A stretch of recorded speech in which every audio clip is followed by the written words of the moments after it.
നിങ്ങളൊരു civil engineering പഠിക്കുന്ന student ആണോ അല്ലെങ്കിൽ ഈ ഫീൽഡിൽ ക്വാളിഫൈഡ് ആയിട്ടുള്ള ഒരു വ്യക്തിയാണോ എങ്കിൽ എൻ്റെ ഒരു എക്സ്പീരിയൻസിൽ ഞാൻ മനസ്സിലാക്കിയ ഒരു കാര്യം എന്ന് വെച്ചാൽ നിങ്ങൾ പഠിക്കുന്നത് നിങ്ങളുടെ ക്വാളിറ്റിപരമായ കാര്യങ്ങളൊന്നുമല്ല, പകരം നിങ്ങൾ സൈറ്റിൽ കാണുന്ന കാര്യങ്ങളും എക്സ്പീരിയൻസും മാത്രമാണ് എല്ലാം എന്ന് പറയുന്ന വാദത്തെ നിങ്ങൾ ടോട്ടലി മാറ്റിവെക്കുക. പകരം നിങ്ങൾ പഠിക്കുന്ന കാര്യങ്ങൾ തന്നെയാണ്, അത് അതേപടി അവിടെ നടപ്പാക്കപ്പെടുന്നില്ല എന്നുള്ളതാണ്. അതിനെ ന്യായീകരിക്കാതെ പകരം അത് നടപ്പാക്കുക എന്നുള്ളതാണ് പ്രധാനപ്പെട്ട കാര്യം. അത് നടപ്പാക്കാൻ വേണ്ടിയിട്ട് നിങ്ങൾ ചെയ്യേണ്ട പ്രധാനപ്പെട്ട കാര്യം എന്താണെന്ന് വെച്ചാൽ, നിങ്ങൾ നല്ല എക്സ്പീരിയൻസ്ഡ് ആയിട്ടുള്ള ഒരു എഞ്ചിനീയർ വർക്ക് ചെയ്യുന്ന സൈറ്റ്, അവിടെ അദ്ദേഹത്തിന് കൊടുത്തിരിക്കുന്ന ഡ്രോയിങ്ങുകൾ വാങ്ങിച്ച് അവിടെ വിസിറ്റ് നടത്തി ഒരു കമ്പാരറ്റീവ് സ്റ്റഡി നടത്തുവാണെങ്കിൽ നിങ്ങൾക്ക് ടെക്നിക്കലായിട്ടുള്ള ഡ്രോയിങ്ങിലുള്ള ഗ്രാഹ്യവും അതുപോലെ തന്നെ അത് പ്രാക്ടിക്കലായിട്ട് സൈറ്റിൽ എങ്ങനെയാണ് അപ്ലൈ ചെയ്യേണ്ടതും വ്യക്തമായിട്ട് ലഭിക്കേണ്ടത്. പ്രത്യേകം ശ്രദ്ധിക്കേണ്ട കാര്യം, ക്വാളിഫൈഡ് ആയിട്ടുള്ള ഒരു വ്യക്തിയുടെ അടുത്ത് മാത്രമേ പോകാവുള്ളൂ.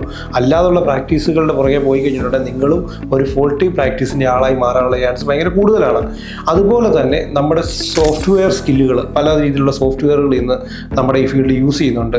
ഓട്ടോക്യാഡ് യൂസ് ചെയ്യുന്നുണ്ട്, 3ds Max യൂസ് ചെയ്യുന്നുണ്ട്, ലൂമിയോൺ യൂസ് ചെയ്യുന്നുണ്ട്, അതുപോലെ തന്നെ AI വഴി വർക്ക് ചെയ്യുന്ന പല സോഫ്റ്റ്വെയറുകളുണ്ട്, പുതിയ മോഡേൺ സോഫ്റ്റ്വെയറുകൾ.